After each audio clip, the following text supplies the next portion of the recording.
The infinite depths of darkness can be sliced open by light. And for the finite expanses of the miracle called life, it has but one delicate vessel: Earth. It has been here a long time.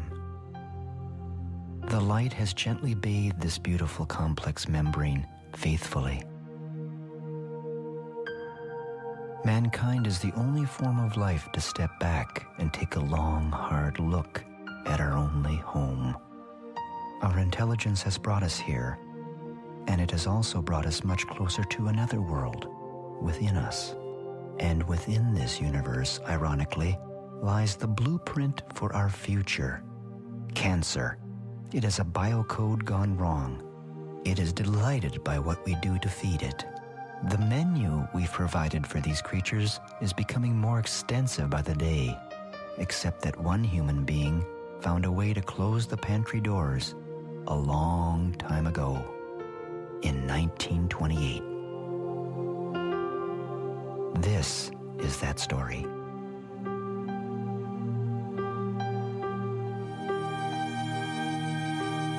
The famous naturalist John Muir once wrote, "If one pulls on a single thread in nature, you'll find it attached to everything else." For this 15-year-old boy named Garrett, he rediscovers that fact from different angles regularly. He lives with his father in a remote section of Alaska, where traveling in bush planes is almost routine. From these vantage points, the health of forests, wildlife, and even glacier melt can be easily observed.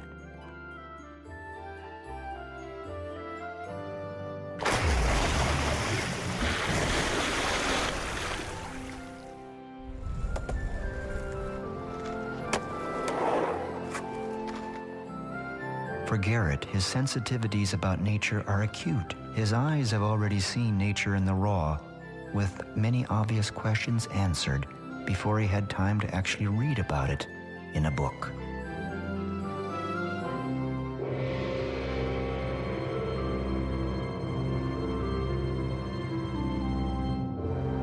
As far back as he can remember, his family has worked with orphaned wildlife, and so his understanding of biology was hands-on there too.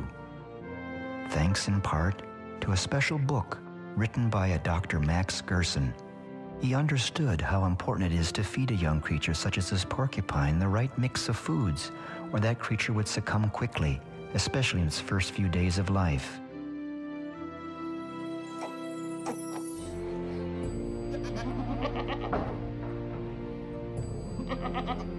Regular visits to our neighbor Bob provided this unpasteurized goat's milk.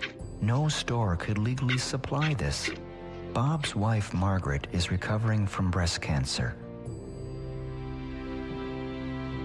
But she recently heard from Garrett about Dr. Gerson, and then word spread in the community about this Gerson therapy. People that were deeply impacted positively included the mayor, the local electrician, the banker, the Hammer Museum guy. Then there was the beekeeper, who saw links to the Gerson therapy that extended even to the health and productivity of his bees. There was also the artist, the people at the organic store, and then a Gerson tape was obtained. There are laws against healing cancer. The doctor is not allowed to try anything else. He must use only those treatments that have already proven to be failures. Imagine what we could do if this could be accepted. But there are laws against it. You're not allowed to heal. There's too much money to be made on drugs. For Garrett's diabetic neighbor John, this message came too late to save his legs. But perhaps Bob, the milkman, had the best observation about the Gerson therapy. What I'd like to see is some proof, some good scientific proof. When a cruise ship came to town, many visitors would come to learn about the wildlife that Garrett cared for. He found it surprising how unfamiliar most people were about wild animals and their requirements.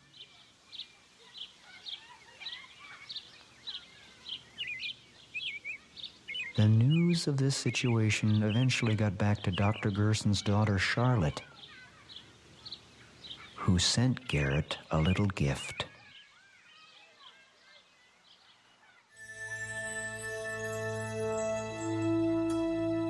It was a new book written by Charlotte that spelled out how Dr. Gerson's therapy worked.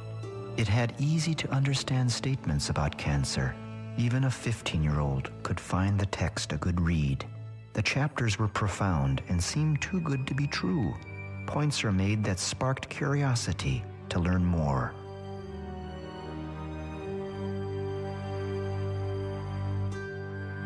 This moment was about to become a new chapter in Garrett's life. Up to this time, reading a book cover to cover was a rarity for him. But in this instance, it was different, due partly in what the book addressed. It was what he observed day to day, even when doing the most mundane chores. What Garrett had not fully realized was the implications of the potency and power contained in vegetation.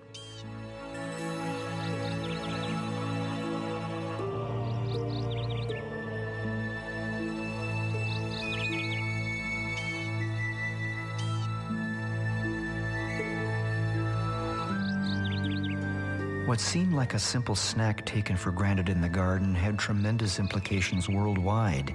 If Gerson's therapy was accepted and implemented, it would help change the history of mankind's modern agriculture, food supply, healthcare systems, economy, and of course, the environment.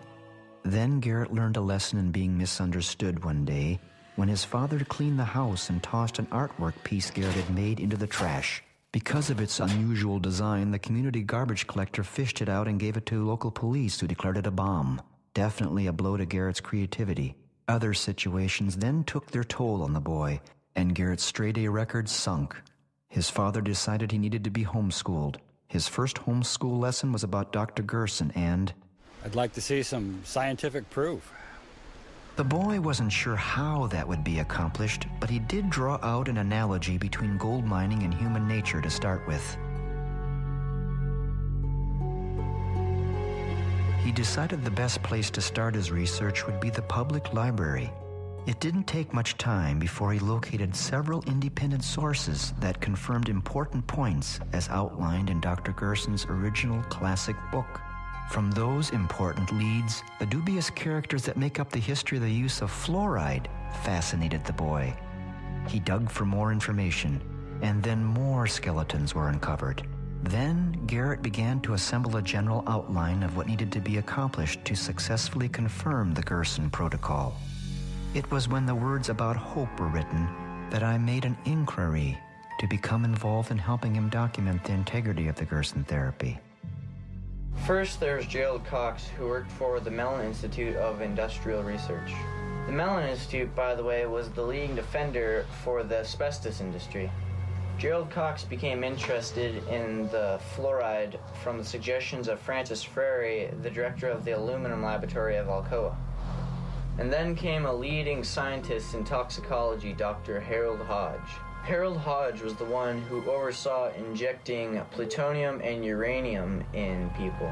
Harold Hodge studied the questionable safety of fluoride, but under the combined pressures of the Atomic Commission and aluminum manufacturing, he had to say it was safe. Harold Hodge, along with a group of scientists, helped develop the atom bomb. Will represent 1 mile on your camera. The top part, 2 miles. We're going to switch to another camera. I'm going to move out of here. 3, 2, 1, 0. The shock wave will arrive in the control point area in approximately half a minute.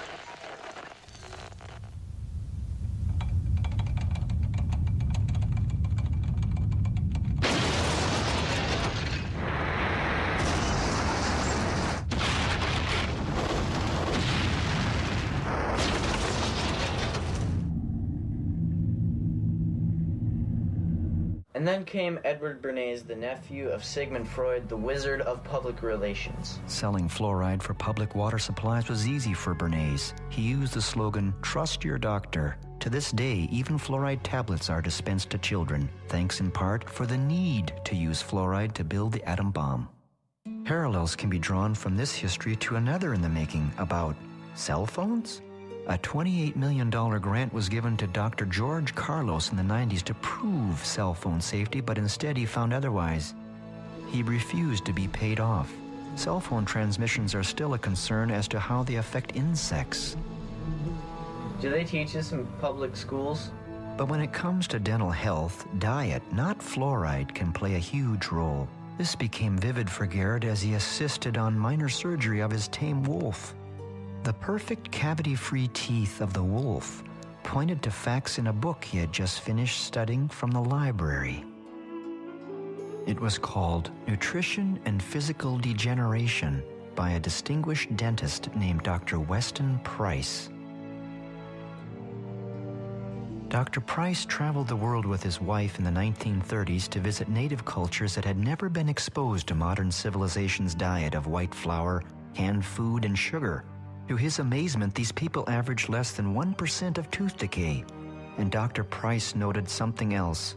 None of the people in these different tribes and cultures practiced any sort of dental hygiene. Not one of his subjects had ever used a toothbrush.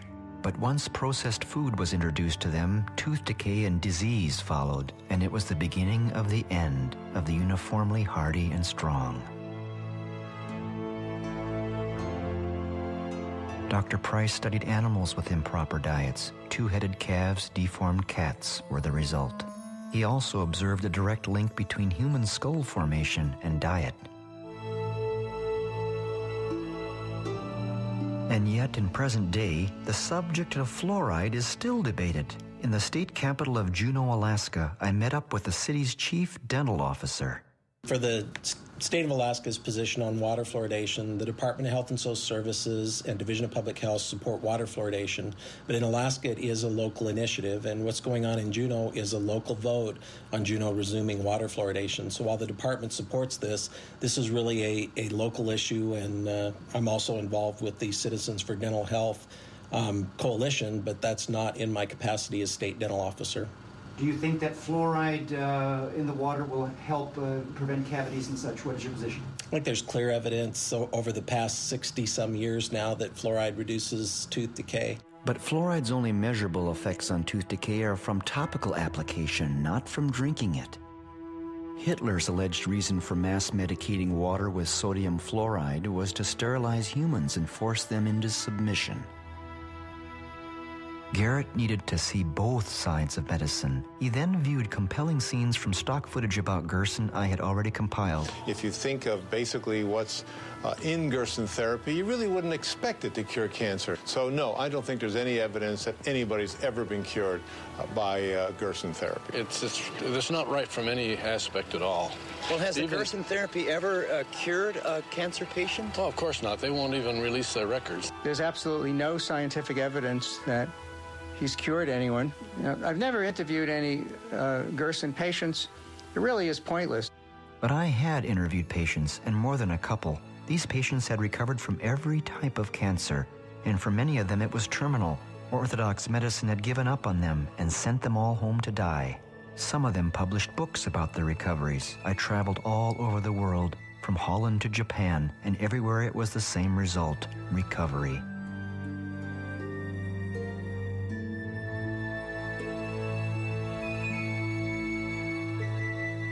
And even heart arteries can be restored.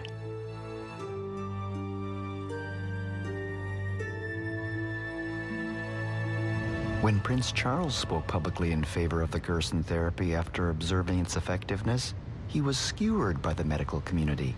Nevertheless, I had observed his unwavering sentiments in a letter that was sent to the Gerson Institute. Charlotte Gerson routinely gives lectures about her father's famous therapy all over the world. Dr. Gerson said 2 basic things are toxicity and deficiency. Garrett was on the right track with his homeschool schedule, and what he had just seen drew him in even deeper. Now the world began to appear slightly more complicated to him. As he studied various magazine articles about the increasing incidence of cancer, he searched curiously and exhaustively for any mention of Dr. Gerson's therapy within mainstream media sources.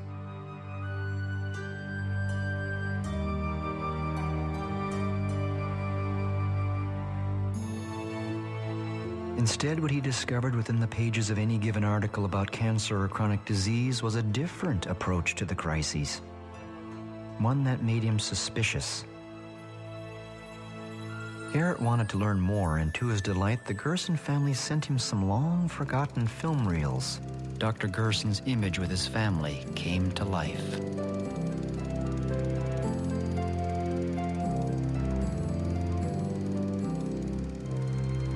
There was the discovery of footage of Charlotte Gerson in her 20s that captured his imagination within the historical reference of the where, why, and how this family eventually ended up in the United States from Germany. As a young doctor in Germany, Max Gerson's inspiration was Hungarian medical researcher Dr. Ignaz Semmelweis, who discovered that if physicians simply washed their hands between delivering babies, women would no longer die of infections. He was severely ridiculed for the suggestion. Ridicule followed Gerson as well after he discovered a cure for his migraine headaches and then tuberculosis by changing the diet. A clinical trial was undertaken with 450 incurable skin tuberculosis patients. None of them recovered at first, and Gerson was devastated. But then it was discovered that a nurse was sneaking pastries, beer, and sausages to the patients. The Gerson diet was then strictly followed, leading to the recovery of 446 of the 450 patients. Then, he discovered it cured cancer. In World War II, Gerson was able to flee Nazi persecution with his family to the United States. He continued to not only cure cancer, but other chronic diseases too. And when his close friend Dr. Albert Schweitzer suffered from diabetes, he cured Dr. Schweitzer as well, leading Schweitzer to assess and declare that Gerson was, quote, the most eminent genius in medical history. In July of 1946, Senator Claude Pepper held Senate subcommittee hearings over Dr. Gerson's cancer therapy. The astounding testimony was quickly reported by ABC News commentator Raymond Graham Swing over ABC Radio. The public's reaction was swift and favorable, but the broadcast resulted in the firing of Raymond Graham Swing 2 weeks later due to severe pressure by the pharmaceutical and American medical establishment.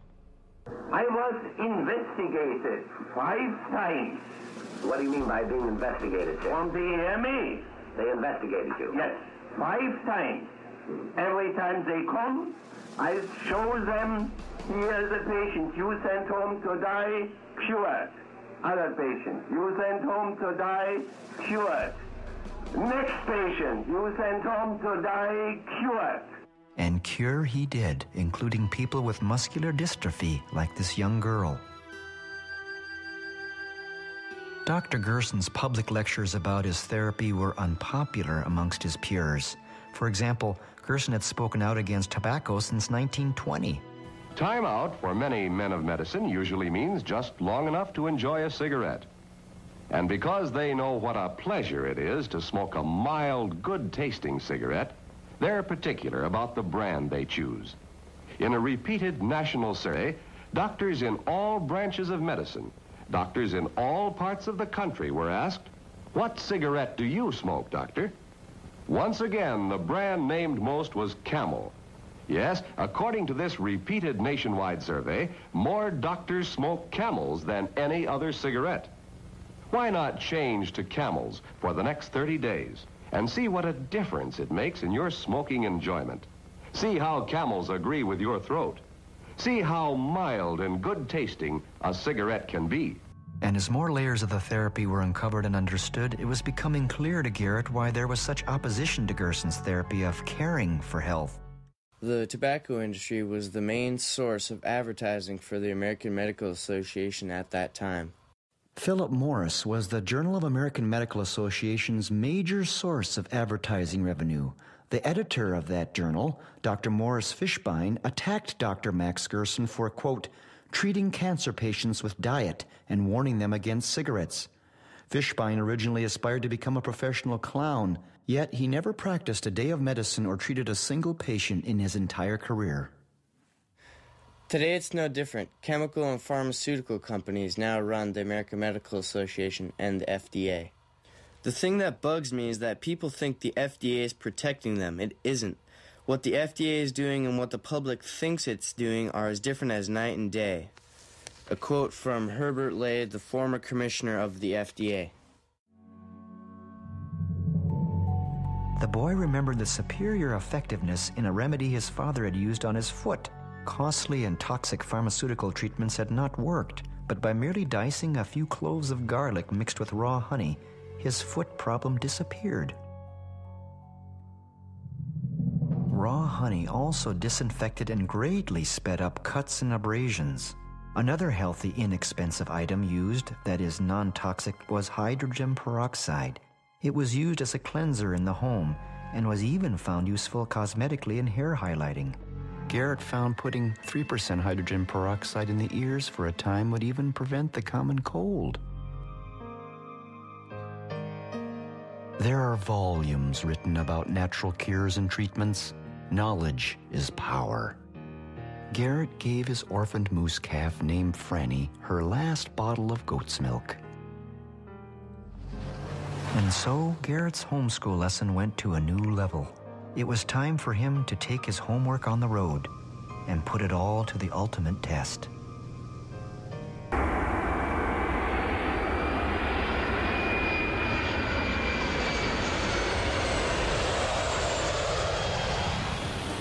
The entire foundation for Garrett's study and scientific analysis of Gerson's treatment commenced around breakfast with Charlotte Gerson in San Diego. Charlotte Gerson's son, Howard Strauss, and a distinguished guest who had just arrived from Slovenia also would join us. It was here that Garrett would compare his notes about Dr. Gerson's claims with unrelated outside sources to truly see if they match up. Dental amalgam, and it's, by the way, dentists like to call it alloy because it makes it sound so much more stable. But dental amalgam is the biggest and the worst exposure to mercury that most Americans have in their lives. If that is true, then millions of people have needlessly suffered a plethora of ills for well over a century and didn't realize the true cause was all in their heads. I was about to film a demonstration that proved this beyond a shadow of a doubt. Dr. Roger Eichmann and Dr. David Kennedy set up a phosphorescent screen and light that would be sensitive to mercury vapor coming off the tooth if it was present after even the slightest stimulation. We had teeth with amalgam fillings that would be placed in water of just room temperature to represent saliva in the mouth. I did not truly believe mercury vapor would come off the tooth, or if it did, that the film camera would register it. I also had a video camera on hand to record this event.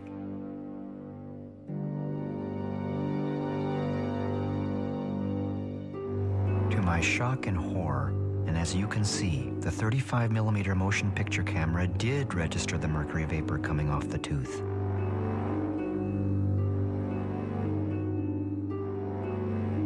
This is the first time in history this has ever been captured on a film camera.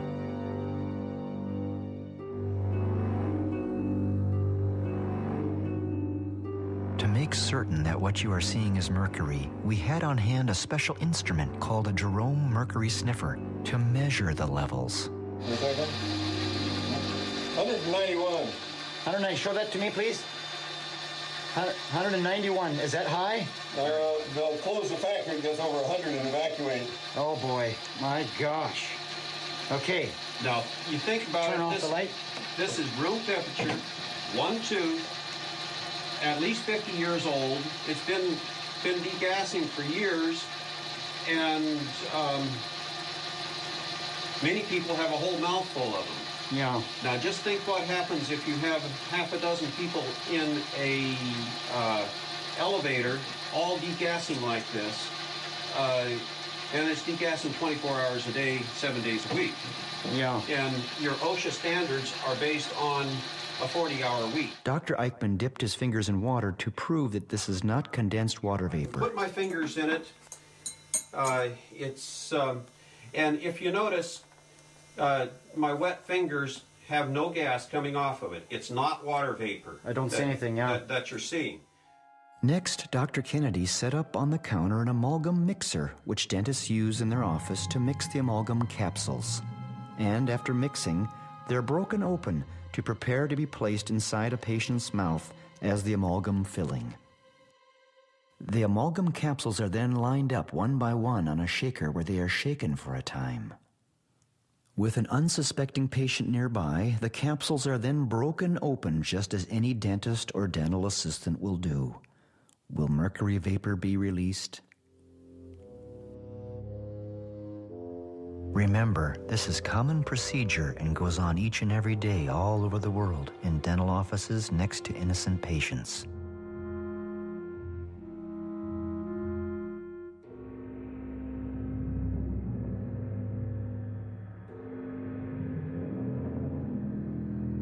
The images speak for themselves. For the American Dental Association to continue to insist that amalgams are safe would seem absurd. Turn on the light. Can we see what we got? 252. Yikes. Should we exit this? Are we getting poison in here? Yes, it's raised the room up. Yeah. The doors are working in a dental office. The problem is now, if you go into a dental office to remove a silver filling, and they cavalierly start putting a drill on, this whole screen would turn black. You hit it with a high-speed drill, and you're going to put mercury everywhere. And those very small cuttings of amalgam will go all over. You've got to use a rubber dam. You've got to use a high-speed evacuator to get all that out. And you never turn off your evacuator until the last piece is out of the mouth, because as soon as you scratch on it, it's just like me scratching a knife on here. Thank you. I think it's a crime what they're doing to their dental staff. Is that the female is much more sensitive reproductive-wise to mercury, and as a result, that causes not only infertility, but it causes birth defects. Of course, you get the usual denials, but when you look at the scientific literature, it is full of studies showing that exposure to mercury, either from your teeth or from working in a dental office, will, you saw the demonstration. There's huge amounts of mercury in those offices. They don't monitor that. They don't warn the employees. They don't give them adequate mask and protection. And as a result, there's a tremendous amount of infertility in dental assistants. There's a documentary on it. And it's about the Norwegian dental nurses and about their lives being devastated by their job when they were young girls. So I think it's a crime what they're doing to these young girls. I've had patients come in from other dentists saying, gee, all I had was my teeth cleaned, and I feel lousy for days after that, every time. How come? Well, they polish the teeth. They get a huge amount of mercury being released for several days after that until you get a little bit of corrosion over the top, which slows it down a little bit. But the amount of mercury released is just phenomenal. And if they're sensitive to it, it'll put them over the edge. When I was in dental school, I was told that dentists were averaging their first heart attack by age 44. Our life expectancy was age 52. I personally related that to their use of mercury and amalgam fillings because it wasn't occurring in orthodontics and in surgeons.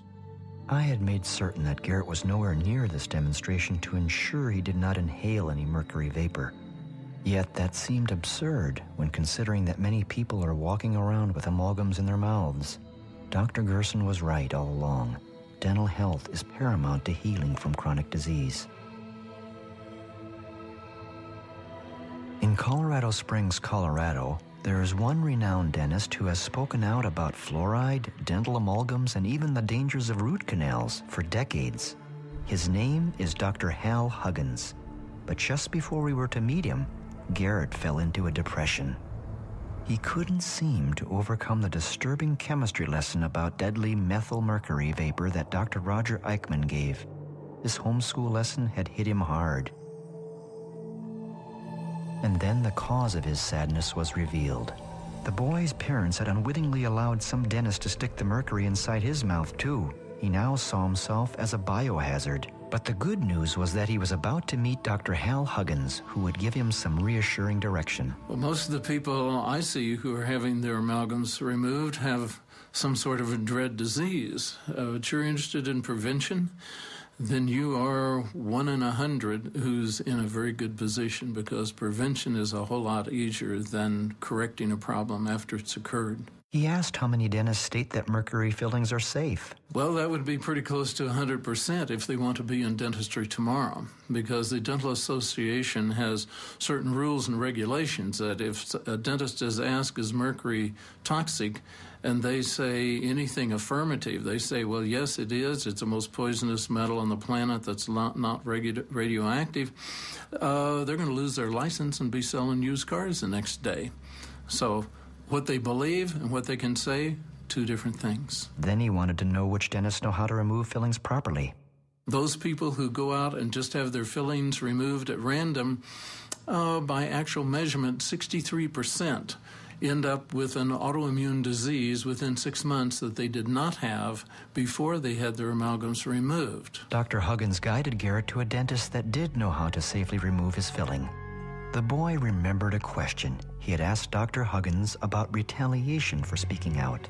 Yes, there have been a number of cases of retaliation. The first thing they did was put up an enormous amount of money to see to it my license was removed for refusing to place amalgam, for refusing to do root canals on patients, and writing a book they didn't like. There have been personal things that have been done against me and my family, which destroyed the family. The rest of it destroyed the business. They've destroyed everything I had except the mortgage on my home. And for some reason or other, they did not want that. Garrett reasoned that life could have been so much easier for him if he had just kept quiet like most doctors do. So the question became, why put yourself through this? When you have seen the people that I have seen, and you see that their life just has a few minutes, a few hours before it runs out, and you see that that can be turned around, and you see that years later these people do have a life, that's the payment that I get. That's why I keep doing what I'm doing. It was a refreshing ideological position that reminded Garrett of Dr. Gerson, but it still is David and Goliath. In this situation, the American Dental Association wields tremendous power and control over a dentist's life. And the dentist that performed the procedure of proper filling removal on Garrett was terrified of his identity being captured for this movie. Documents had to be signed, which meant that I was personally liable to him for the ruining of his career and income if I did film his face.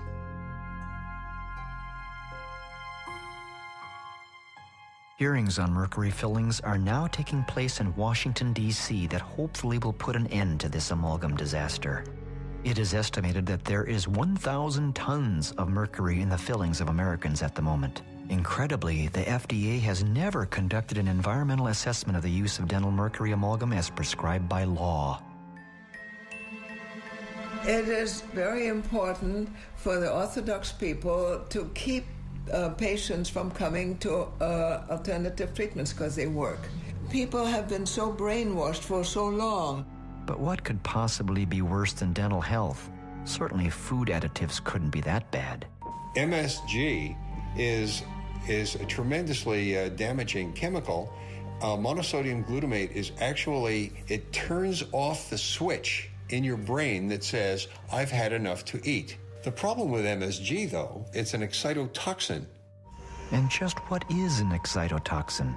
There are thousands of studies and enough papers on the subject to fill a small library. The evidence has accumulated and then accumulated some more. It's there for anyone to read, but the processed food industry is hoping the media and the average person is too busy, lazy, or unsophisticated enough to be able to understand the subtleties of the science being discussed.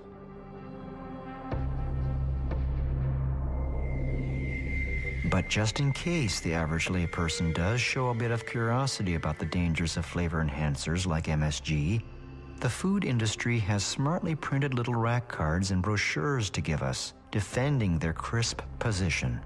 Garrett met with food experts Jack and Adrian Samuels of Truth in Labeling. The subject of glutamic acid is very, very complex, and consequently many games can be played to try to convince people that it is safe. They removed monosodium glutamate from many of their products and replaced monosodium glutamate with other ingredients that gave the consumer no clue to the presence of the reactive component of monosodium glutamate. After being told by my physician, who experienced one of my reactions to MSG, that I would soon die from an MSG exposure if I didn't learn to avoid it, Adrian used her background in research and went to the library, spending some 4,000 hours to read everything she could find about MSG.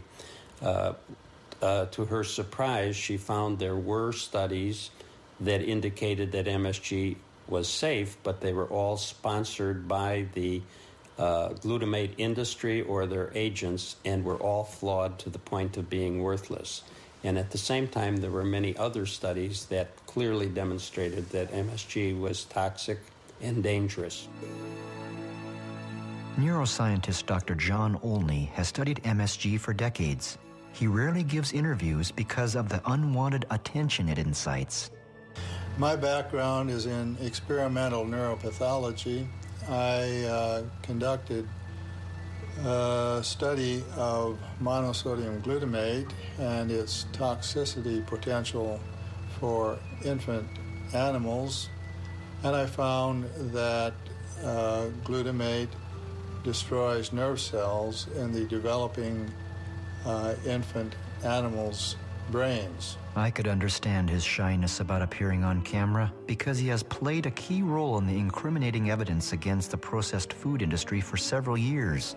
His findings are shocking to people, especially to parents of young children. But when traveling away from home, the question then becomes for Garrett, what do you eat? At his home in Alaska, or visiting the Gerson family, his diet was virtually devoid of any processed food.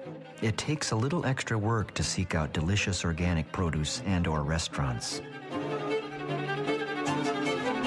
Stop! After all this, I didn't think. It's too late. The chemicals in this fast food were working their magic on the boy. He ate this meal, actually 2 meals, like he was possessed. To me, it was disappointing, but to force the issue would likely backfire. He was free to make his own decisions.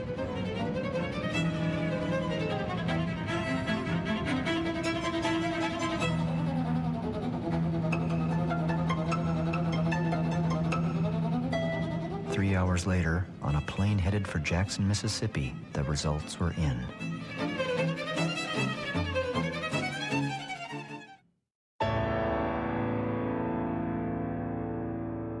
In Jackson, Mississippi, the boy met up with an incredible family of photographers, the Blaylocks.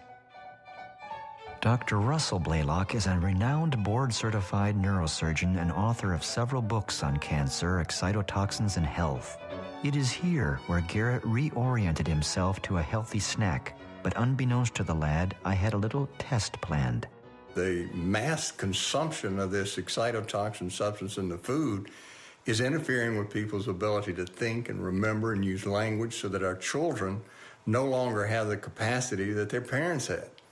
And I think this is getting compounded because there are more and more foods with multiple forms of these excitotoxins, 4, 5, 6 in a single food, so that our children, small children in particular, are consuming such large amounts.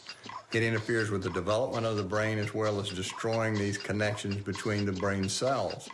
And that interferes with brain function, and that's what we're seeing nationwide, and in fact worldwide in the industrialized nations. The reason that the food manufacturers are telling the public that it's safe is because they're making a huge profit off of it. And it's hard to compete with their fellow manufacturers if they don't use the MSG, because it's a powerful taste-enhancing effect. So they just tend to ignore all of this research, even though it's literally thousands of studies, and the studies keep growing, proving beyond any doubt in the reasonable mind that, in fact, this is harming people's brains. It's producing gross obesity, metabolic syndrome, diabetes, infantile diabetes, atherosclerosis. A great number of diseases are now connected to what's happening with MSG exposure. Chips were delivered to the table that were laden with MSG. And one of the things that people don't understand, this can be a silent toxicity. That is, they don't even know it's occurring. A lot of people will tell me, well, I don't react. I don't have these symptoms of nausea and vomiting and headaches. Well, a lot of people that are exposed to MSG will not have these symptoms, but they get the same damage. And this occurs over a very long period of time, decades. So brain cells are being destroyed, and until they lose a number of brain cells, they're not even aware that they're under this toxicity. It's known in neurology that you have to lose about 90% of the neurons in a particular area of the brain before you develop symptoms. So by the time you develop these symptoms like dementia or Parkinson's disease, etc., you've already lost 90% of the neurons in that part of the brain, and that's what's very important. Another really new important finding is that it's strongly connected to the growth of cancer. And we know that glutamate, when it's increased in a person's diet, makes their cancer grow very rapidly and becomes highly invasive. That means it spreads all over their body. The problem is no one's telling cancer patients they need to be very cautious about taking in these food additives because it makes their cancer grow much faster and become more invasive, which means they're less likely to survive their cancer. Garrett never did eat any of those chips. He wants all the brain cells he has. The number of food products that contain MSG but don't actually label it as such is now almost infinite. The only way to avoid this is to buy organic products and whole foods. What the boy also discovered was that this was further confirmation of Gerson's discoveries 80 years earlier. In order to provide a balanced report on the subject of processed foods, the boy then flew from Jackson, Mississippi to Omaha, Nebraska, with the hopes of interviewing a ConAgra Foods public relations representative. After several phone calls and a faxed message, he thought there was reason to be optimistic, but he was wrong. No one at this huge facility would speak. It was confusing and disturbing to the boy temporarily.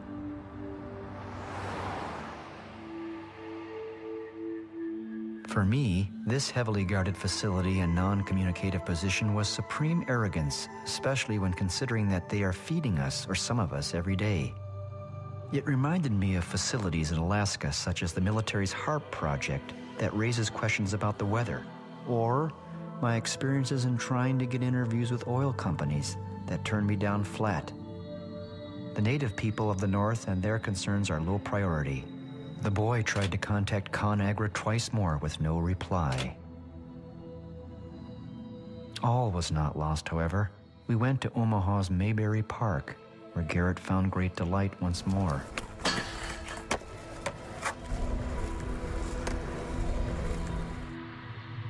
We have to go back to Hippocrates.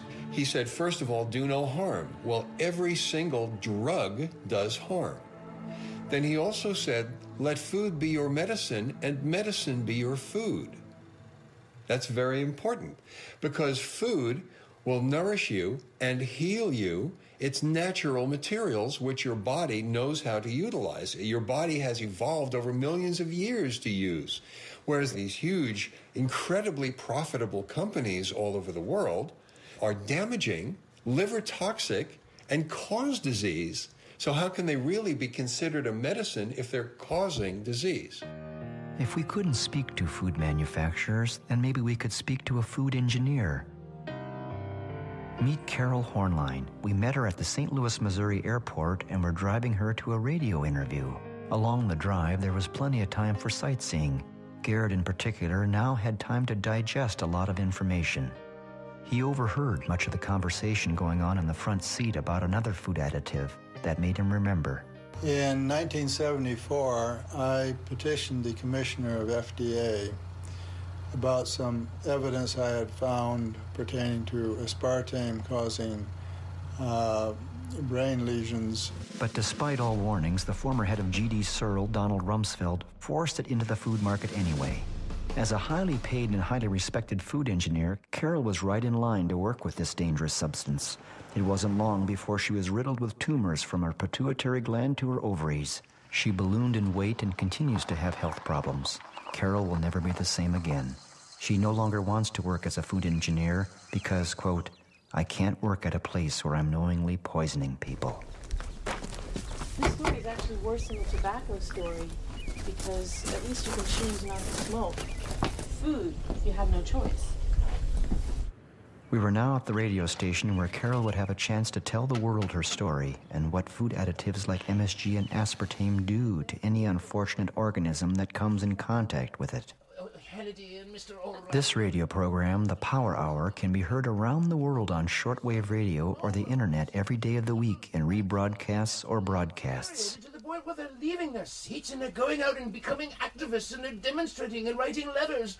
It's msgtruth.org. That's her website. Now, she became injured as a result of using MSG, but she didn't really use it. It was done to her. I was basically shoveling aspartame out of a barrel. Whoa, can you believe that, listeners? Shoveling aspartame out of a barrel. I've had many problems over the years. What about these tabs? You know the tab drugs? Yes, the quick dissolve, like the Listerine. Quick dissolve. The Listerine, the Listerine quick dissolve things, those have aspartame in them as well. Wow. If the Power Hour show allows people like Carol to speak out on such topics, they have to be creative about staying on the air. Advertisers that support the mainstream media do so because they're able to tout pharmaceuticals, processed foods, and lethal chemicals. Not here. What the Power Hour sells are natural products, food flavorings, books, and DVDs. Host Joyce Riley knew Charlotte Gerson and was familiar with the Gerson therapy. Joyce's background is in the military as a nurse, and the Gulf War affected her with Gulf War syndrome, an illness. She then produced a startling film called Beyond Treason, which documented the serious environmental degradation from U.S. munitions tipped with depleted uranium, as well as experimental vaccines and more. The consequences of these activities are horrifying. Radioactive depleted uranium, for example, has a half-life of 4.5 billion years and has now contaminated regions of the Middle East forever.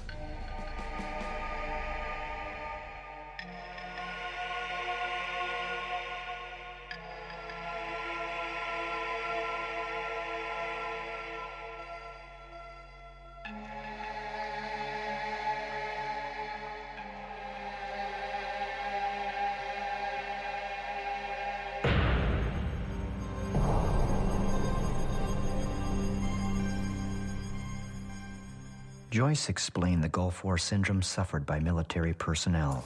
The Gulf War illness is something that is a combination of a lot of toxins. And I couldn't figure out why I was sick because I only flew from Alaska to Cuba during the time that I was a flight nurse. But I became ill. I did have the vaccines. A lot of the troops did have the oil well fire exposure. They had chemicals, biologicals, vaccines, everything involved. What we do know now is that they were full of toxins. I was a nurse for about 35 years, and during that time I'd done everything from electroconvulsive therapy, which is shock therapy. I'd been a chemo nurse. I was a director of nursing. I was a nurse in a heart, lung, liver, kidney transplant unit, and I never appreciated food at all. I never appreciated what it was for. And then I became ill after the Gulf War, and it was amazing to me that nothing in medicine could make me better, nothing. So I had to start looking into alternative and integrative medicine. Gulf War veterans were becoming ill right after the Gulf War. Thousands of them were becoming ill. And we had no place to turn to. We found out that there were some Gulf War veterans that had been helped by eating raw fruits, vegetables, fruits, and doing juicing. And When all this talk about vaccines came up, Garrett shared his own feelings about vaccines that are given to infants and school-age children. There was a 90% reduction in diseases before the vaccines were even introduced, as graphs clearly show. It was improved nutrition that caused the reduction, not vaccines. Vaccines are neurotoxic, and for that reason and awareness, the boy has a clear position on the subject.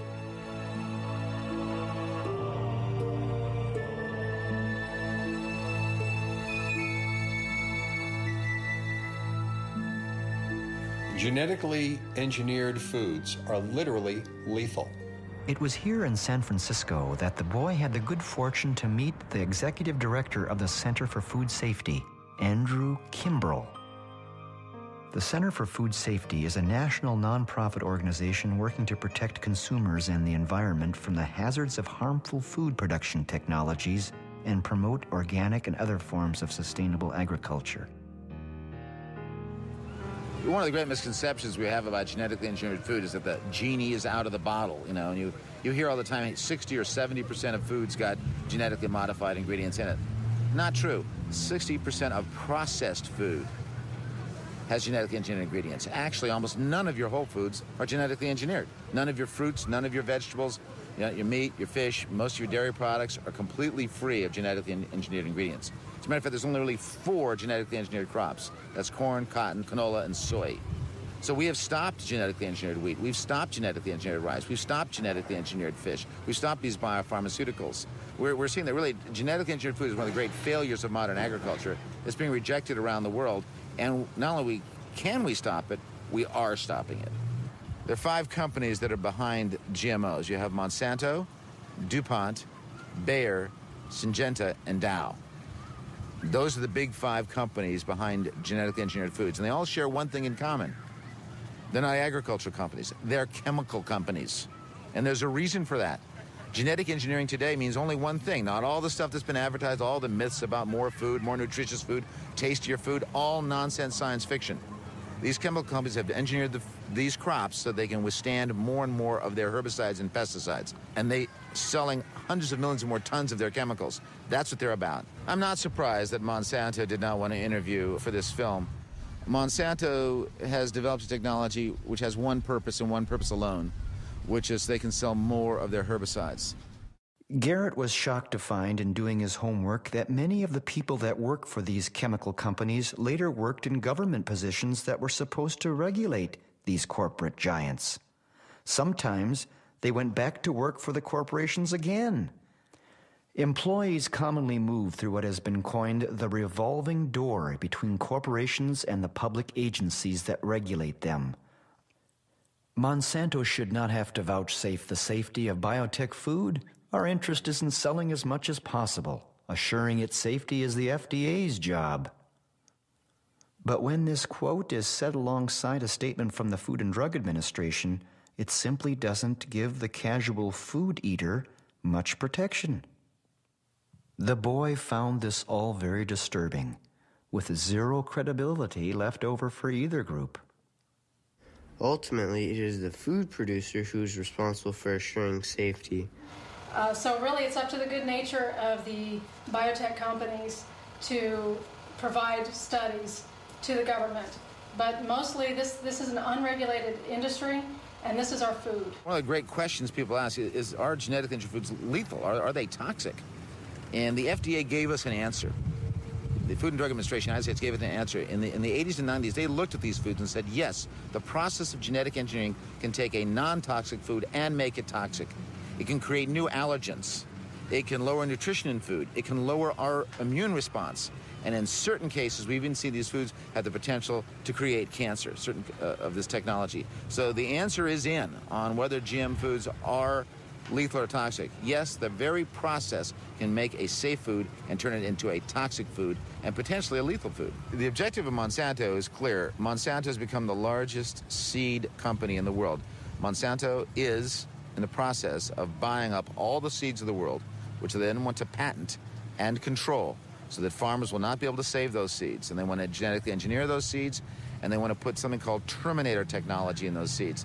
This has those seeds create suicide after one growing season so that farmers cannot save those seeds. So what Monsanto's really after is controlling all the seeds of the earth and making sure that the farmers of the earth cannot save those seeds.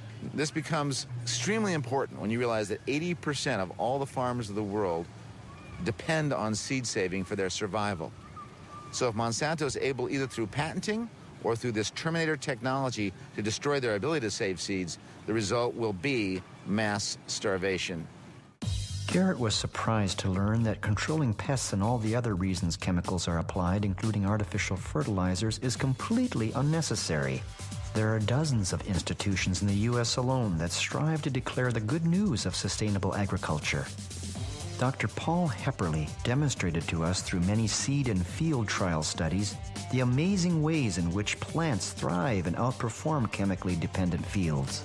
In many instances, the crop yields far exceed chemically treated farms. The studies are extensive, repetitive, and uplifting to anyone who cherishes good health. Dr. Gerson stated that the soil is our external metabolism. It must be free of sprays and poisons, or the body cannot heal.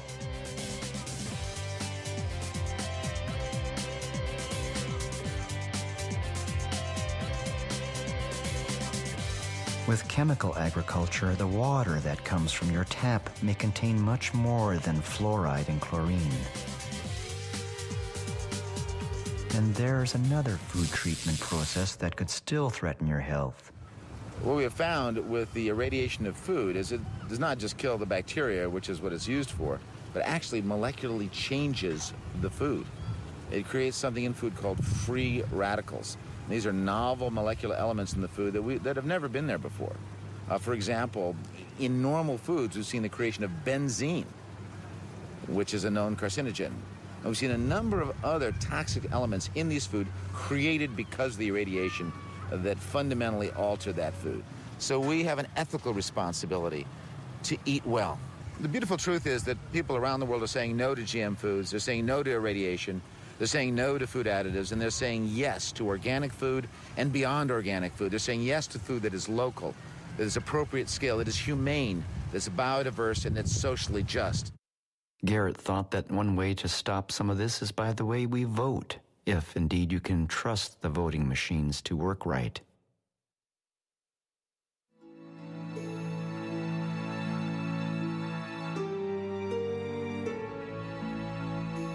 How could a man who was curing cancer and chronic disease over 80 years ago be so misunderstood? It was now even within reach for this 15-year-old boy to understand. Is it at this point a race against time to consider the gift Gerson offered the world so long ago before we exceed the tipping point merely from an environmental standpoint?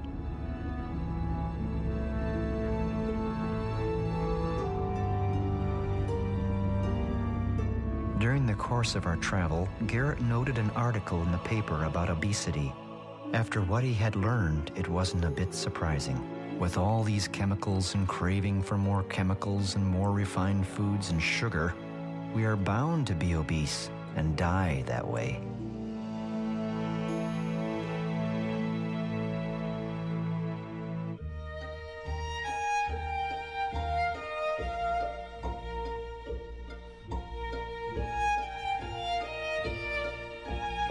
The Ohio Valley is the casket-making capital of the world.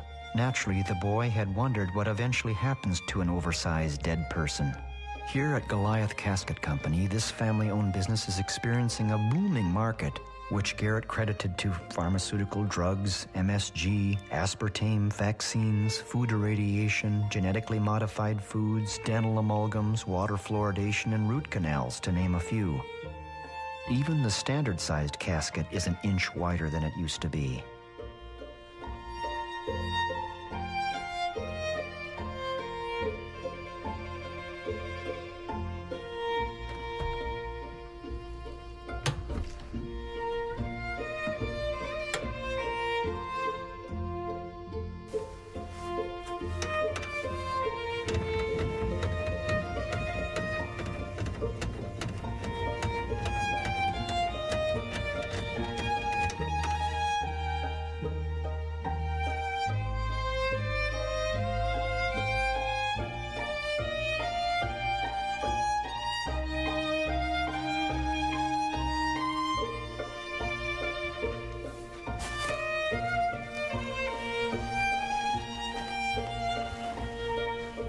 Most people won't get in one because they're afraid to do that. That's an omen, bad omen.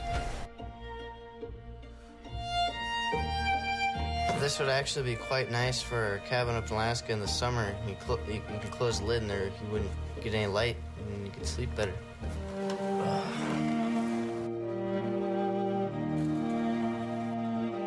Stick your fingers out.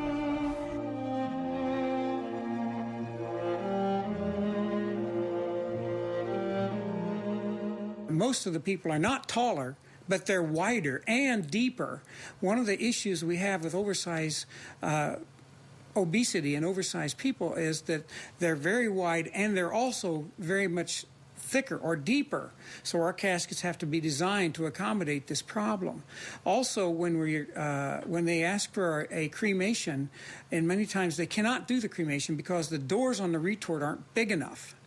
Also, if they can do that, they have to be very careful of how they process the body in the retort to prevent the retort from catching on fire because of all the excess body fluids that may catch on fire and also cause the retort to burn down.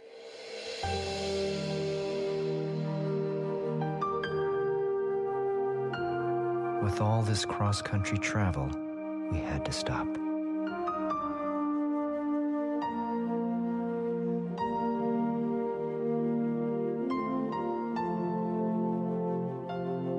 It was the home of Garrett's maternal grandmother. The boy's mother was killed in a freak accident recently. The tragedy made Garrett more aware of the fragility of life, and if living is within our control, then we should strive to stay healthy.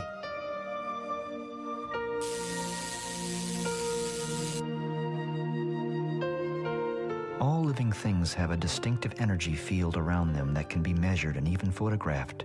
Garrett remembered before he left on this trip an experiment with an aerospace engineer named Christopher Wadke. In this take, what this engineer demonstrated was a comparison between a slice of cooked and uncooked organic baby carrot. The cooked carrot is on the left. The uncooked is on the right. The uncooked carrot has a startling line of strong energy that's clearly lacking in this cooked carrot that was steamed for 10 minutes. What this means is that pasteurized food is dead. Garrett held a funeral for the latest victim, the almond.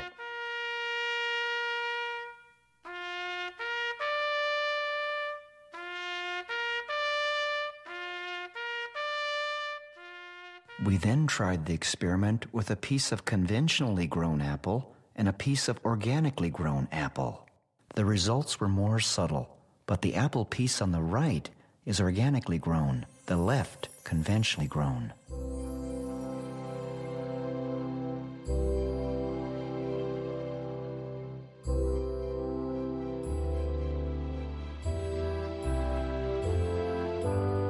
An organically grown tomato.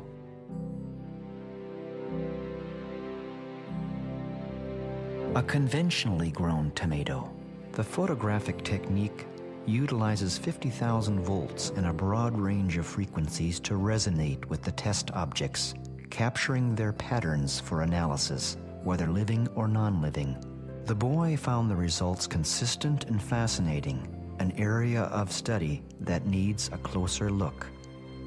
Kirlian photography is the iridology of the future, where we can see markers in the aura that's around people's bodies, and these markers indicate where their health is deficient and where their health is fine.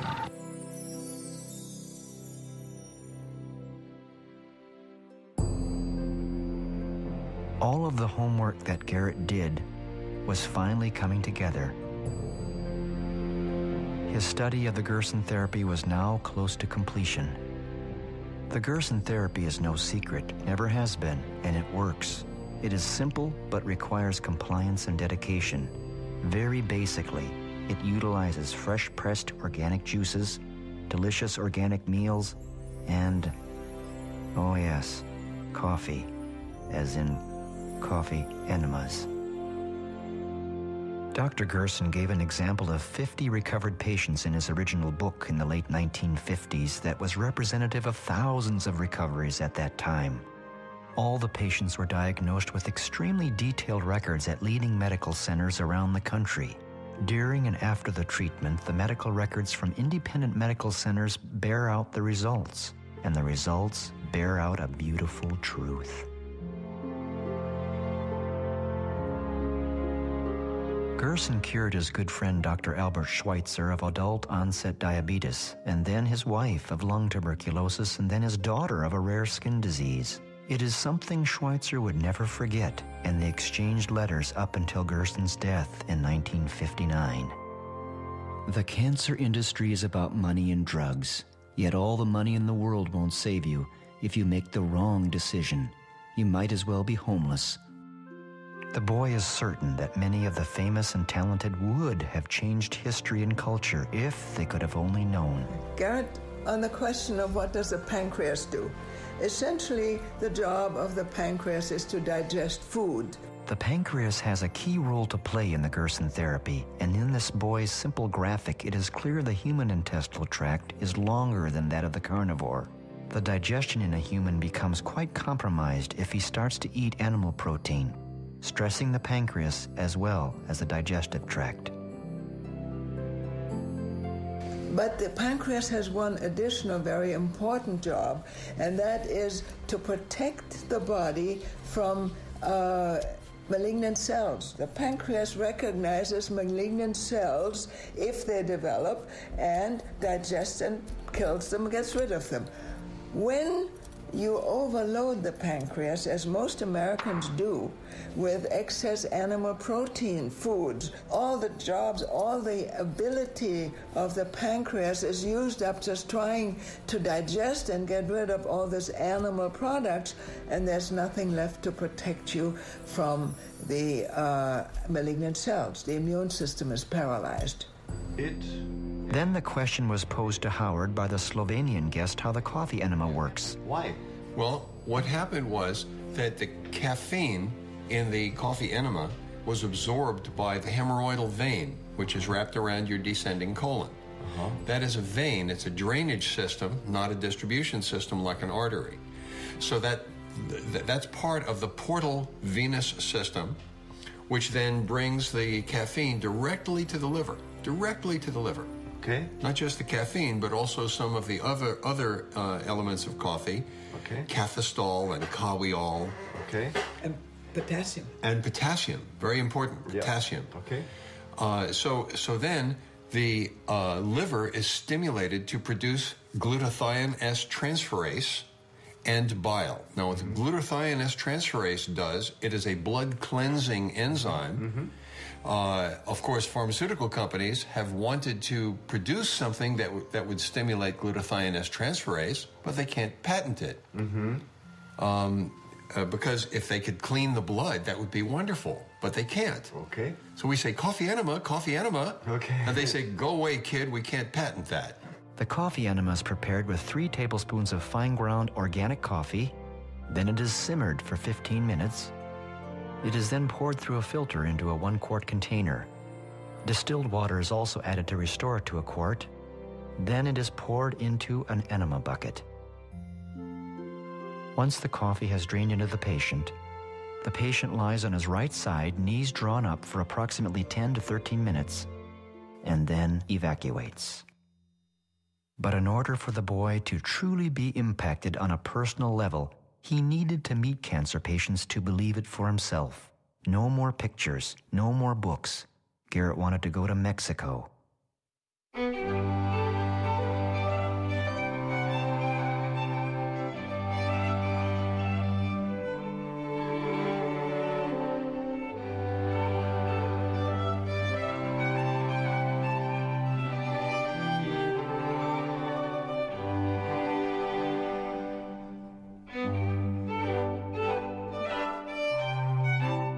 The boy was surprised at how pleasant the surroundings were and how happy the cancer patients seemed.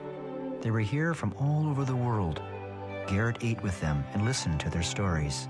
The laboratory tests on the patients are extensive and carefully watched. Most patients only stay at the clinic 1 to 3 weeks and then go home to recover.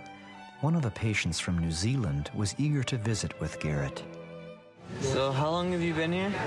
3 weeks yesterday. I came here straight from the Mayo Clinic in Florida, and I've got melanoma in my bones, spine, leg, liver, lungs, and limbs. Since I've been here, inside myself I feel hugely different, much stronger physically, and I've lost the nausea. Within myself I feel 100% better than when I came.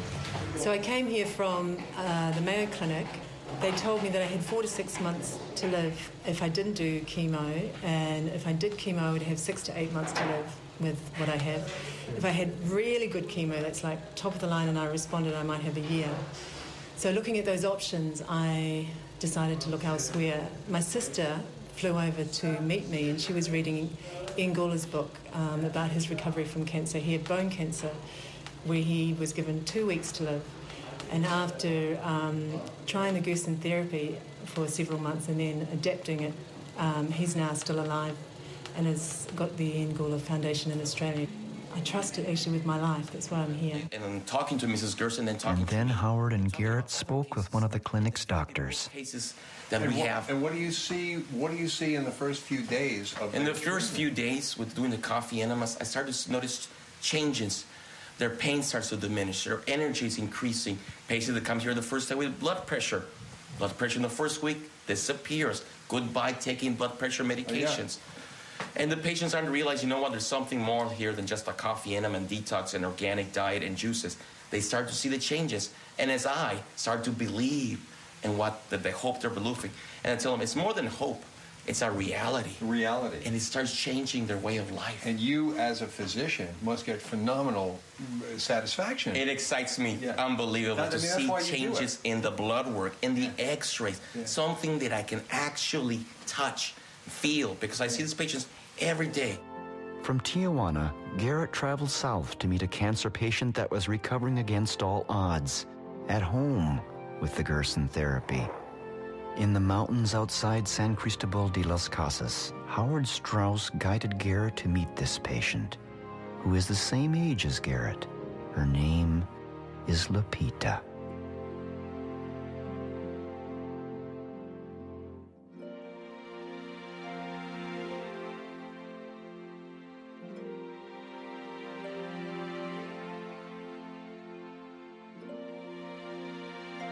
Lupita overcame a cancer called an ovarian teratoma, which has astounded her doctor. Utilizing the Gerson therapy under extremely difficult conditions proved to Garrett that anything is possible if one simply has faith. For Lupita, fresh organic vegetables and fruits are not difficult to find. Ironically, truly organic produce in the United States is harder to come by.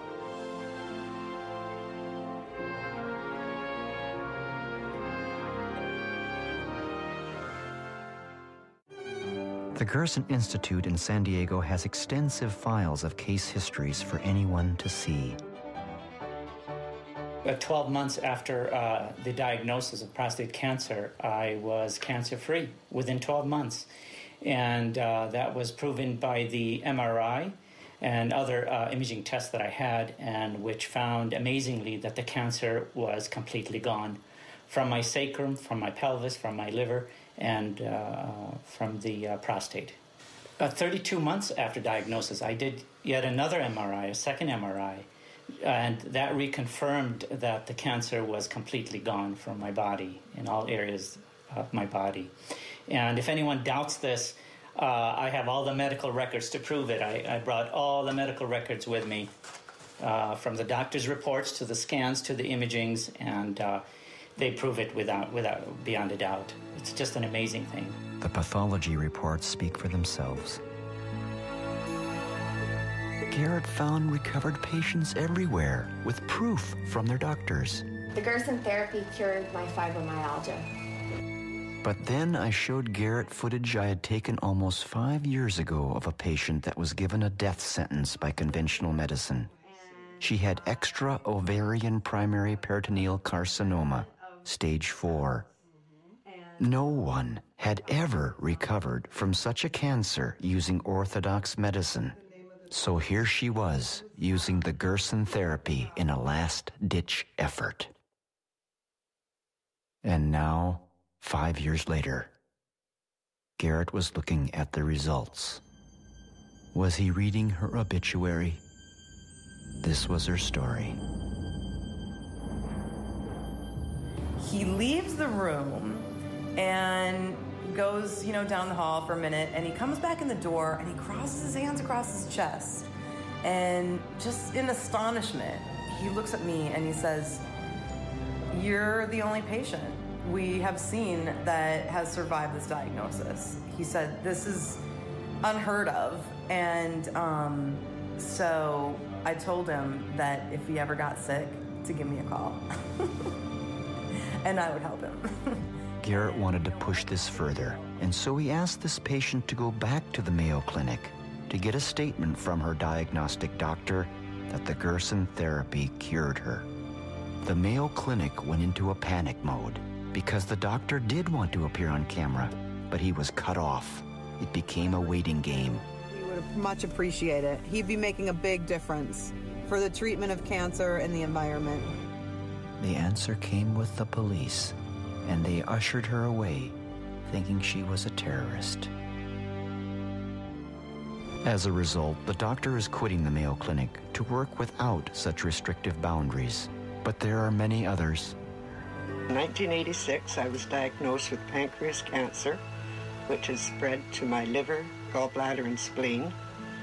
The doctors told me I had 3 months to live, to go home, get my finances in order, and prepare to die.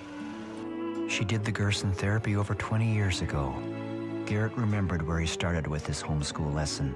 It all came back to him quite quickly.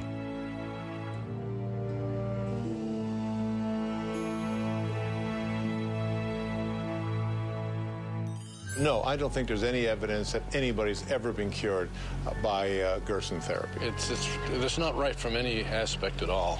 Well, has the Gerson therapy ever cured a cancer patient? Well, of course not. They won't even release their records. I don't believe there's any proof that the Gerson therapy works. In other words, Charlotte Gerson was lying. There are laws against healing cancer. The doctor is not allowed to try anything else. He must use only those treatments that have already proven to be failures. Imagine what we could do if this could be accepted. What I'd like to see is some proof, some good scientific proof. Scientific proof, scientific proof, scientific proof. The cancer industry is big business, using useless treatments such as chemotherapy and radiation, and continues to persuade the public that they're still searching for a cure.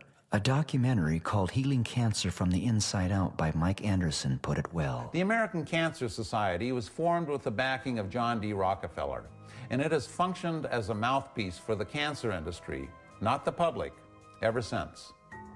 The American Cancer Society's mission statement says they are dedicated to eliminating cancer as a major health problem. The Chronicle of Philanthropy reports, however, that the ACS is more interested in accumulating wealth than in saving lives. The ACS, in fact, is the wealthiest nonprofit in the world, with net assets over $1 billion. Not surprisingly, it has consistently been given the lowest rankings in charity evaluations. Despite this wealth, its aggressive fundraising campaign pleads poverty and laments the lack of available money for cancer research. Aside from high salaries and overhead, most of what is left in the ACS budget goes into research that directly benefits pharmaceutical and radiological companies. What you see from studies conducted over the last 50 years is that for our major cancers, the effectiveness of conventional treatments is far less than a sugar pill. Board members of the American Cancer Society have included herbicide and pesticide manufacturers. Before Garrett returned to Alaska, there was one more person he wanted to meet. His name is Jay Kordich, known by millions as the Juice Man. Jay is responsible for selling close to $1 billion of juicers throughout the world. Well, Garrett, you know, I've been doing this now since 1948, ever since I had cancer of the urinary bladder. You know, when I think back, I just finished playing football for the University of Southern California, and I was drafted by Curly Lambeau and the Green Bay Packers. And then this urinary problem started. I started to pass blood, and I found out I had a tumor in my urinary bladder. And I had remembered a class that I had on one of my physiology classes, human anatomy classes, and I had inadvertently read about Dr. Max Gerson treating Dr. Albert Schweitzer, you know? And I figured, my God, after I found out I had cancer of the bladder, I figured if this treatment was good enough for Dr. Albert Schweitzer, it's got to be good enough for me. Never believed that much good could come out of it.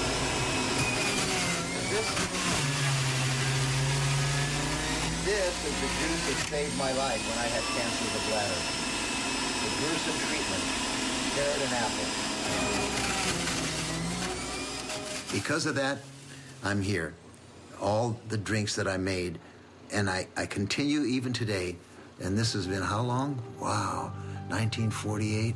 My words of advice to you: bring the power of plants into your body. There's nothing like freshly made juices to nurture your 100 trillion cells.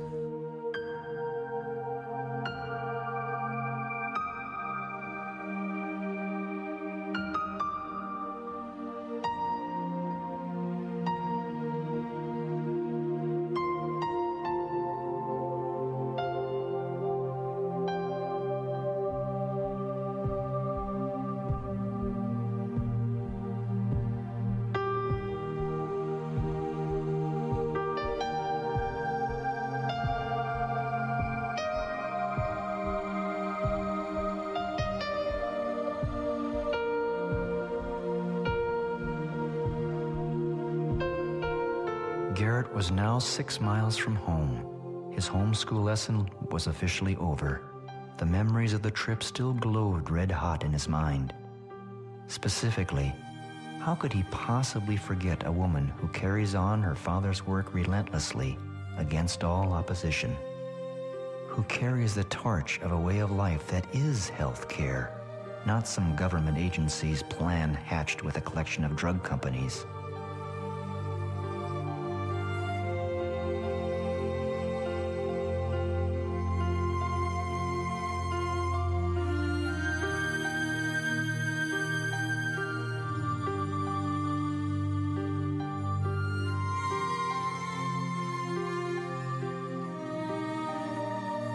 The boy does believe in hope.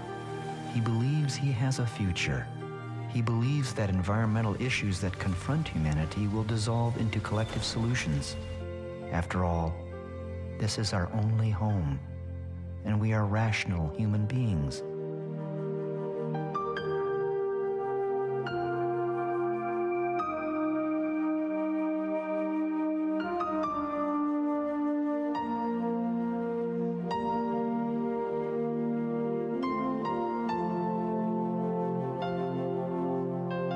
And now Garrett could see hope on the local level.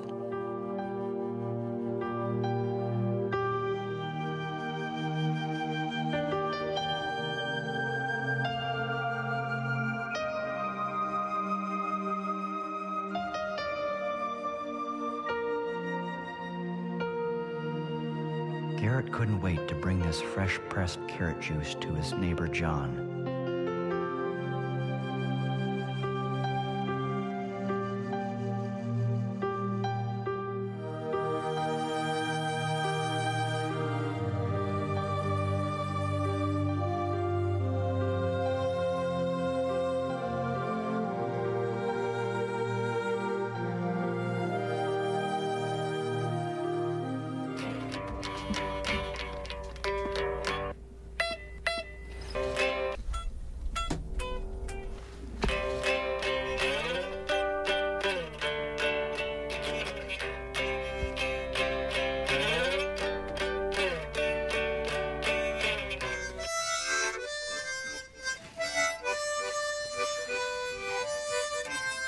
I'd like to see some scientific proof. Our other neighbor, Bob, the one that milks the goats and was quite skeptical, was really liking what he was hearing, and so was his wife, up until... Okay, so here you want to add 3 tablespoons of coffee into your boiling water. Then you want to let it simmer for 12 minutes.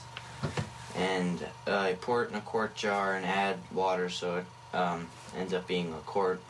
Then you connect the tube to your R's. Then you let the coffee drain into your R's. Then you let it sit for 12 minutes. Then you release it into the bathroom toilet.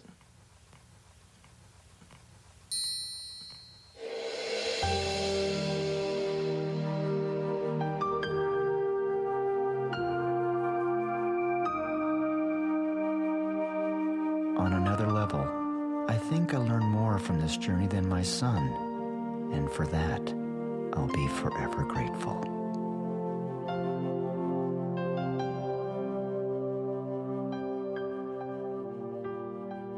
For each of us eventually, whether we're ready or not, someday it will come to an end. There will be no more sunrises, no minutes, hours, or days. All the things you collected, whether treasured or forgotten, will pass to someone else. Your wealth, fame, and temporal power will shrivel to irrelevance. It will not matter what you owned or owed. Your grudges, resentments, frustrations, and jealousies will finally disappear. So too your hopes, ambitions, plans, and to-do lists will expire. The wins and losses that once seemed so important will fade away. It won't matter where you came from or on what side of the tracks you lived at the end. It won't matter if you're beautiful or brilliant. Even your gender and skin color will be irrelevant. So what will matter? How will the value of your days be measured? What will matter is not what you bought, but what you built. Not what you got, but what you gave. What will matter is not your success, but your significance. What will matter is not what you learned, but what you taught. What will matter is every act of integrity, compassion, courage, or sacrifice that enriched, empowered, or encouraged others to emulate your example. What will matter is not your competence, but your character. What will matter is not how many people you knew, but how many will feel a lasting loss when you're gone. What will matter is not your memories, but the memories that live in those who loved you.